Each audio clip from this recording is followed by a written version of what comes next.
So sampling is, in a nutshell, is taking a snippet of music, that can be a loop that gets repeated through an entire song, or it could be, 5 notes taken from different songs or different parts of a song and rearranged.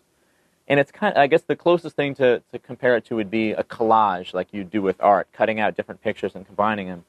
Sampling is that, but musically. And it's really one of the building blocks of what hip-hop is based on.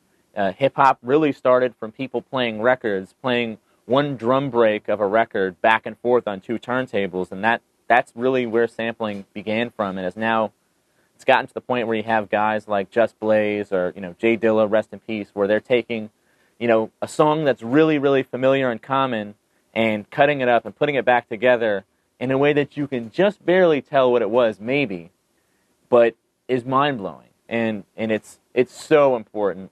And there was a time in the late 90s where people didn't want to use samples because of how much money you give up, and it was a lot of keyboard-based music out there.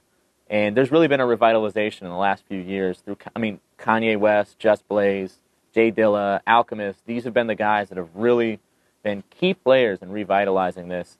And I think people started hearing these beats again on a major level and remember, like, yo, this is hot. This keyboard stuff, there's a lot of good stuff, but this is what it's about. And there's a lot more soul, I think, in general. And I think it's been great to see this resurgence, to come from the top down. It's been great.